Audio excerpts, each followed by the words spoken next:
জেলে নিয়ে চলে গেছে। নিয়ে তারা সব স্বর্ণ যা আভূষণ আছে সব নিয়েছে, কিন্তু এই দলের মধ্যে দলপতি ছিল না, ডাকাতের সর্দার ছিল। তারা চিন্তা করলো এত নিষ্পাপ শিশুটার তো কোনো অপরাধ নেই, একে মারবো কেন, তাদের তো যা পাওনা দাওনা করে নিয়েছে। তখন দুঃখী সবাই কাঁদছে, সাধু জিজ্ঞাসা করলো কি হলো, সব ঘটনা শুনলেন। সাধু তখন রাজধানীতে গেলেন, মহারাজ আপনার দুঃখ শুনে আমার মনে বড় দুঃখ হয়েছে, তবে আপনার হাতটা দিন দেখি ছেলেটা জীবিত আছে কিনা। সাধুরা তো ত্রিকালদর্শী, কত লোক এসেছে, আমি যদি এখানে হাত দেখা শুরু করতাম 3 ডাবল লোক হতো। বাবা আমার এটা দেখে মানুষ বুধ ভবিষ্যৎ বড় বিশ্বাস করে, এই জন্য লোকের। সুতরাং এখন হয়েছে কি, এই সবাই তখন সাধু ছেলেকে আপনার কাছে নিয়ে আসবো, নিশ্চিন্তে থাকুন। আবার গেল। এখন এই সাধু খাবার দেয়, ভালো মন্দ কথা বলে, সবকিছু ভূত ভবিষ্যৎ বলে, সবাই সাধুকে বিশ্বাস করে। ডাকাতের ছেলেও ধীরে ধীরে সাধুর প্রতি বিশ্বাস। সবারই তো কিছু জানা শোনার থাকে, আমার এটা কি হবে সেটা।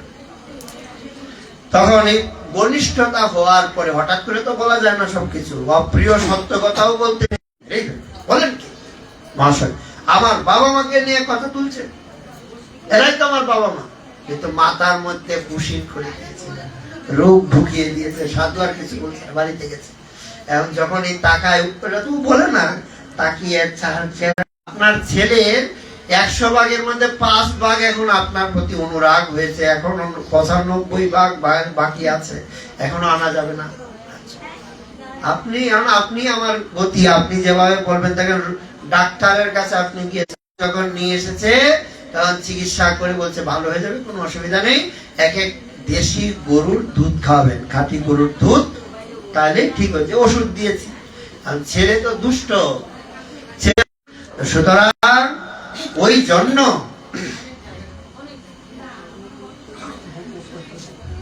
এখন রাজার ছেলের মাথা ঘুরছে। একদিন তো একবারে রেগে এসে আর সাধুর গলার মধ্যে ছুরি নিয়ে এসেছে। ডাকাতের ছেলে, ডাকাতের বাড়িতে তো অস্ত্র শস্ত্র আছে, আমরাও এরকম, আমাদেরও এরকম। আমরা অমৃতস্য পুত্রা মামুই বাংশ জীব ভূত জীব লোক সনাতন। ওই আমরা কি হয়েছি, আমরাও এরকম আমাদের পুত্রা। এটা কি করে জানবো, ওই সাধু এসেছেন গুরু রূপে, ঘরে ঘরে দীক্ষা দেন, সভাকারী বৈষ্ণব রূপে দেন শিক্ষা, শাস্ত্র রূপে জ্ঞান, আত্মা রূপে অধিষ্ঠান। তুমি যদি 2 মিনিট পরে যদি তোমার চোখ বন্ধ হয়ে যায়, তারপরে কি হবে? বলে আমার বাড়িটা কে দেখবে, আমি যদি বৃন্দাবনে চলে যাই 1 মাসের জন্য, আমার এটা কে, সংসার আমার বাড়ি আমার স্ত্রী, আমি না করলে কে করবে, আমাকেই করতে হবে। তো করো, ভগবান বলছে দেখি কতদিন করতে পারে, কেউ করতে পারে না। একবার দেবলোকে এইরকম সবার ভিতরে গর্ব হচ্ছে, ব্রহ্মা মানে ইন্দ্র মনে করছে, উপনিষদের কথা বলছে, বলছে যে আরে আমি বল, সূর্য যদি না উঠি তাহলে জগতে সব বন্ধ। যাও গিয়ে দেখো কে কোথার থেকে আসলো এত বড় স্পর্ধা। গেছে, প্রথমে বাতাসেরই তো আগে গর্ব হয়েছে। যাও, কে আপনি? আপনি কে? আমি হচ্ছে মাতরিশ্বর। মাতরিশ্বর, আপনার কি ক্ষমতা? তখন অগ্নিকে পাঠিয়েছে, আপনি যান। অগ্নি এসেছে, আপনার নাম বৈশ্বান্নর। আপনার অনেক ক্ষমতা, আমার মতো ক্ষমতা ধরার পৃথিবীতে কেউ নেই। একবার আমার জিহ্বার লেলিহান যদি একদিকে লাগে, তাহলে সারা জগৎ আমি পুড়ে দিতে পারি, ছারকার করে। অন্তর্হিত হয়ে গেল। সবাই পরে বুঝলো, ওরে বাবা আমাদের উপরে একজন আছে। মদ্ভয়াৎ বাতি বাতয়ং সূর্যতপতি মদ্ভয়াৎ বর্ষতি অগ্নি মৃত্যুশ্চরতি মদ্ভয়াৎ। এই জন্য কপিল দেবতী সংবাদে বলছে যে মদ্ভয়াৎ বাতি বাতয়ং, আমার ভয়ে বাতাস 64। কিন্তু সেই ভগবত তত্ত্বটাকে জানার জন্য, সেই পরম রহস্যময় তত্ত্বটাকে অনুভব করার জন্য কি চাই, সেটাই হচ্ছে মহৎ সঙ্গ।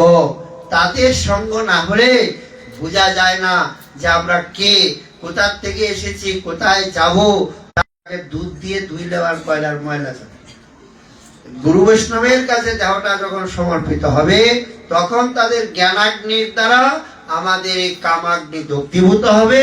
তখন এর ভিতরের থেকে স্বর্ণ উজ্জ্বলময়ী আত্মচেতনা শক্তি বিকশিত হবে, পরম গতির রহস্যময়ী তত্ত্ব হৃদয়ঙ্গম করার জন্ম নিতে হচ্ছে। কে রক্ষা পাচ্ছে?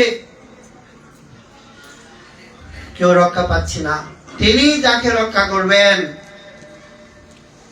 তখনই রক্ষা পাবো। তার চরণ প্রাপ্তি না হওয়া পর্যন্ত মনে হয় 150 বছর যদি জীবিত থাকে, একদিনও এক গন্ডুর জল দেয়নি। কিন্তু তুলসী এত দয়াময়ী, মৃত্যুর পরে কি দেয়? এই তুলসী গাছে নিয়ে মাথার গুলিতে দিই, তাই না বাবা? চৌকের মধ্যে দেয়, কারণ গঙ্গা জল দেয়, তাই না? মরণের সমুদ্রের মধ্যে একটু গঙ্গা জল দিয়ে দিই। সারা জীবন তো গঙ্গা স্নান করলো না, সারা জীবন গঙ্গা স্নানে গেল না, একটু কিন্তু মরণের সময় একটু মুখে গঙ্গা জল দিয়ে দেয়। আচ্ছা, সদ্গতি হোক এই বিশ্বাস। তাই এই জন্য তুলসীর সেবা তো করতেই হবে, আবার বৈষ্ণবের সেবাও করতে হবে। ছাড়িয়া বৈষ্ণব সেবা নিস্তার পেয়েছে কেবা, অনুক্ষণ মনে উঠে খেয়ে ভক্তের এসে মিলেছে কৃষ্ণ ভক্তি পাই। ভক্তের সেবা না করলে তো ভক্তি পাওয়া যাবে না। ভক্তি পেতে গেলে ভক্তের সেবাই করতে হবে। সেবক ভক্ত। স্বর্ণের কলস বানাবার জন্য প্রচুর স্বর্ণ দিয়েছে, কারণ ত্রিলোচন স্বর্ণকার সবচেয়ে ভালো সোনার কাজ করে, মানে কারুকাজ খুব ভালো জানে। তাকে ডেকে এনে যা স্বর্ণ লাগে, চব্য চস্য লেজ্জ পেয় উত্তম পরিপাটি স্বর্ণে। আর তোর টাকার অভাব নাই তো, এত সোনা পেয়েছে রাজার মেয়ের কলস বানানোর সব। পরের দিন সাধুরা চলে যাবে। আরে কি করে যাবেন? আজকে রাজার কাছে গিয়ে বললো, মহারাজ এইরকম এক ভয়ঙ্কর লোকের কাছে আপনি অর্ডার দিয়েছেন, আমরা তো আগে সংবাদ পাইনি, এখন তার স্বভাব খুব খারাপ, কেউ সোনা দানা দিলেই সেইগুলি নাকি এই ফটকবাজ সাধু চায়, এদেরকে খাইয়ে সব শেষ করে। এটা বলেনি, যা ভিতরে হাতের সোনার কারুকার্য দেখে একবারে এত সুন্দর যা আছে ভিতরটা এসে গেছে, তার তো এখন বকাঝকা করা উচিত না। মহারাজ, আপনি যে কারুকার্য দিয়েছেন এটা ঘরে বসে করা কোথায় আছে? আর ত্রিলোচন তো মনে মনে ভাবছে, প্রভু মরে গেলাম আর আমার দুঃখ নাই, জীবনে সাধু সেবা তো করে গেছি, মরণ তো একদিন আছে, মৃত্যু তো একদিন আমার হবে। আমি যে সাধুদেরকে বলে, দেখো তোমার ভয় নেই, বাড়িতে যাও, তুমি গিয়ে সাধু সেবা করো। এই যে আমি দিলাম তোমাকে, এই যে পুটলিটা, এত সোনা দানা রাজা দিয়েছে, আর রাজাকে আমি কলস দিয়ে এসেছি। তোমার জলারাম প্রভু, আর আসুন আসুন আসুন। আরে পাদ্যর্ঘ নিতে আসিনি, আমি সেবিকা নিতে আসছি। আমার এখন বিষ্ণু প্রিয় বড় ভক্তা, এরকম ভক্তের বিয়ে কে আর সাধারণ ব্যক্তি আসে? তার স্ত্রীকে বলছে, দেখো তোমার জীবন কৃতার্থা, এক বিপ্র বৈষ্ণব, তার সেবার সৌভাগ্য, আমার জীবন ব্যর্থ। আমি কতবার বলেছি আমাকে নিন, দাঁড়া আমি একটু আমার তো বলছি আগে পাতলা পায়খানা হচ্ছে, আমি একটু যাচ্ছি, তুমি এখানে দাঁড়ান। এই বলে তো সে জঙ্গলে গিয়ে অন্তর্ধান করেছে, বেচারি তো দাঁড়িয়ে আছে। তখন ভগবান দৈববাণী করছে জলারামকে, জলারাম তোমার কাছে আর কেউ আসেনি, আমি এসেছি। বৈষ্ণব সেবা নিস্তার পেয়েছে কেবা, অনুক্ষণ খেয়ে দুটে মনে। এই জন্য বলছে, এই যে তদীয় মানে তুলসী সেবা, বৈষ্ণব সেবা। আর একটু বলেই যাই, আর একটা বলে বৈষ্ণব সেবা শেষ করে দিব। তারপরে আরো একটা আছে, মন এবং ধন একসঙ্গে হয় না। যার ধন থাকে তার কাছে মন থাকে না, আর যার কাছে মন থাকে তার কাছে ধন থাকে না। মনে ধনে এক জায়গায় শ্রীমন নারায়ণকে গিয়ে বলবো আপনাকে যেন একটা উপযুক্ত ছেলে দেয়। গেল নারায়ণকে গিয়ে বললো, নারায়ণ বললো, দেখো নারদ, তুমি এমন একটা প্রস্তাব নিয়ে এসেছ যার জন্য তার তো এই জন্মে তো ছেলে নেই করেছে। নারদ এসেছে, আবার উনি ভাবছেন নারদের কৃপায় হয়েছে, নারদ ভগবান নারায়ণকে বলেছে। এসেছে তখন পাদ্যর্ঘের দ্বারা পূজা করছে, আর একটা একটা করে এনে প্রণাম করাচ্ছে। নারদ ভাবছে আত্মীয় স্বজন বা কোনো আনন্দের সেই দেশে, এখানে তুমি মুখটা ভার করে বসে আছো। প্রভু তুমি আগে বলো, তোমার কথা কি সত্য হয় না মিথ্যা হয়? আমার কথা মিথ্যা হবে?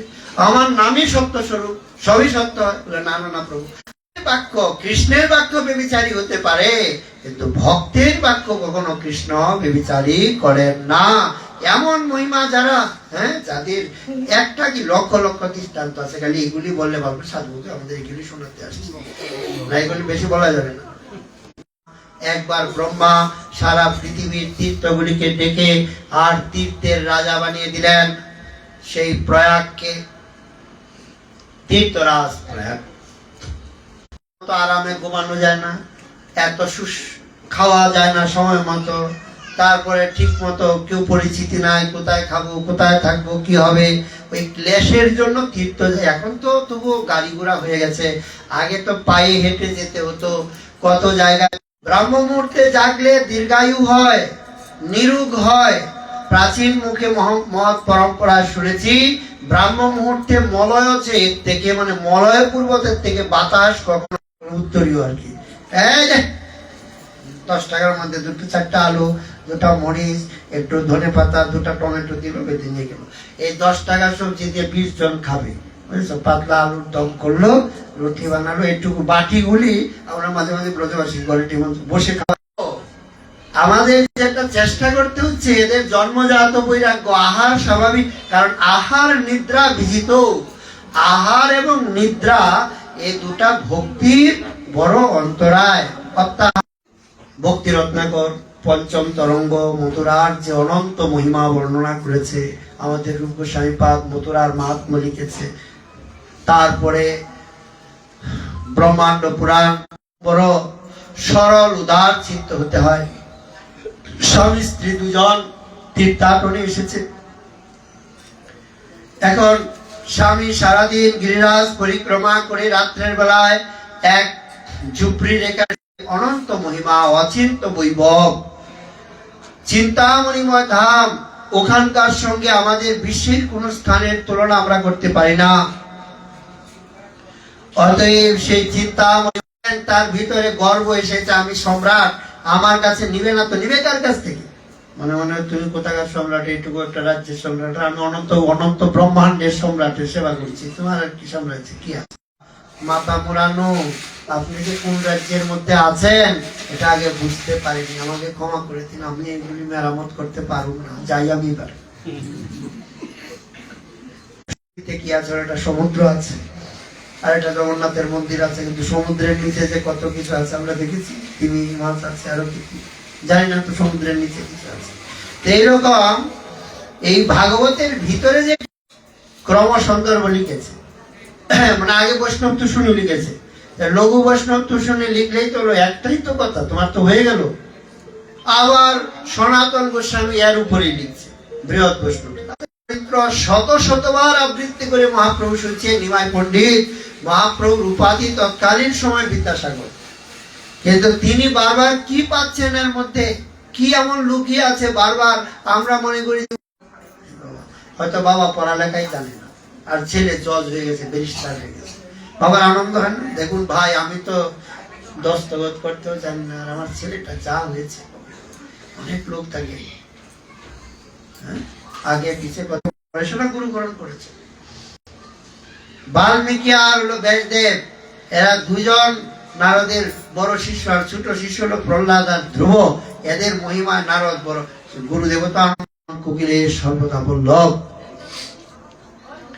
ভাগবতের ভিতরে অনন্ত লীলা, সর্বোপরি রাধা মাধবীর অদ্বিতীয় অতুলনীয় রাগময়ী রসময়ী সর্বোৎকর্ষময়ী লীলার চাতুর্যই বর্ণিত হয়েছে।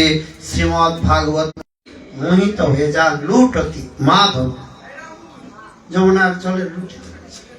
তাই কারণ না, বিশ্বমোহন সকলকে মোহন করতে পারে, কিন্তু নিজে বিমোহিত হয়ে গেছেন। মদনকেও মোহন কুঞ্জ ক্রীড়া করে রাধার শোনে, না হলে তো গোপাল গরুকে পালন করার কি দরকার? গরু পালনের কি দরকার? কারণ না হলে তো কিশোরীর সঙ্গে তার সাক্ষাৎ হবে না, মনটা ওখানেই পড়ে আছে, মনটা ওইখানে।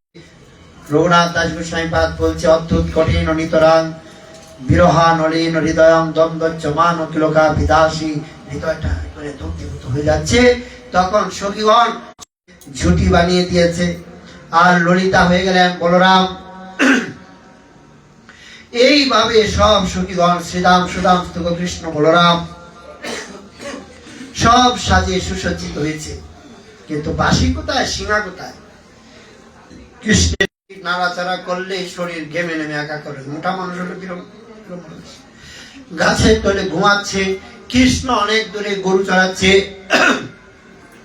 হঠাৎ করে কৃষ্ণ দেখলো একদল গোয়ালা আসছে। এরা কারণে পরিভাবে তো আমার রূপ ধারণ করে আসছে, আমি পরে বলরাম দেখলেন তার কানের ফুল লেগে